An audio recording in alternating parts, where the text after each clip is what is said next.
Hey everybody, in this video I'm going to show you a great yet simple shoulder girdle opener that has multiple benefits for the archer.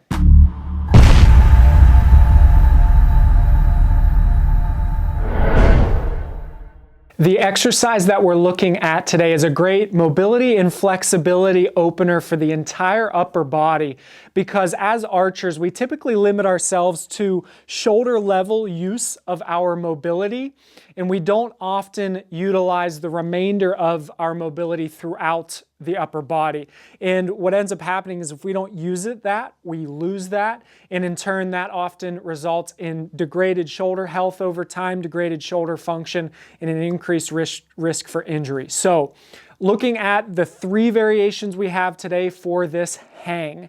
The first is going to be an assisted hang, and this is a great intro level position for those that might not be used to stretching their upper body, that may not engage in a whole lot of exercise but want to start doing a little bit to open up the shoulder joint, shoulder girdle, and upper body as a whole.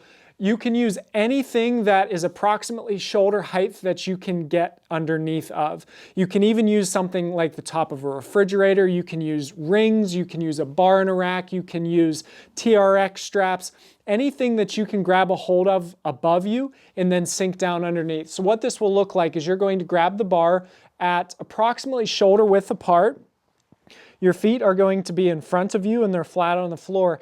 And this entry level position is great because your feet and your lower body is supporting a majority of your body weight.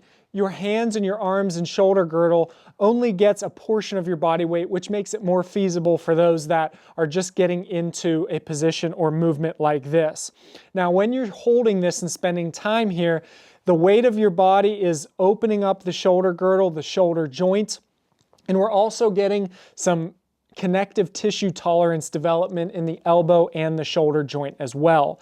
Now, as you hold this, there's two ways you can do this. The first is by being completely passive, and that's letting gravity pull your body down as your shoulders and arms stretch towards the ceiling, and we get an elongated type feel here. And that's going to be completely passive flexibility, which is fine, and that may feel best for you. But I also encourage you to try the other way you can do this, and that is with a little bit of an active feel, meaning that we can sink the shoulder blades down a little bit.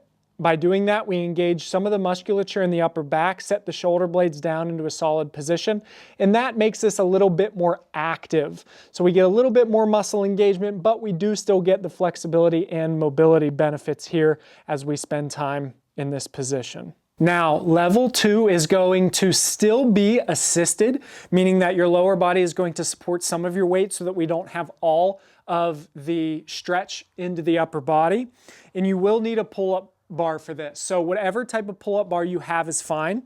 You need to make sure that you can touch the floor.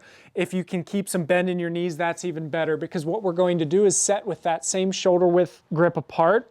Now here, I'm going to allow my body to sink down, and my toes are just lightly on the ground, lightly touching the either floor, or if you have an object underneath of you like a wood block like I do, and you can adjust how much assistance your legs give you. So I can go to one leg, I can go even lighter on this foot, I can just start to pick this toe up and keep a little bit of pressure, and you can adjust how much assistance you're giving yourself so that, again, you're opening up this upper body, you're allowing your arms to be vertical towards the ceiling, your ears are between your arms or your biceps, and we have straight arms as you either go into that passive position of completely relaxing and sinking, or have that slight set of the shoulder blades down towards your back pockets for a little bit of upper body engagement.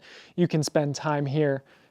And a good place to start is approximately 30 seconds on hanging, 30 seconds of rest, and repeat 2 to 3 times to see how you feel, and then you can build. Finally, level 3 is no assistance at all, and it's what we would call a traditional hang to, again, open up the shoulder girdle and upper body, and we're also getting some spinal decompression here as well. So we go back into this hanging position of shoulder width grip. Now, if we can brace the core like we're going to get poked in the stomach, that can be a benefit to making sure we're stabilizing through the midsection. And again, you can either just relax and let your weight pull you open through the shoulder girdles, or you can have your shoulders set slightly down.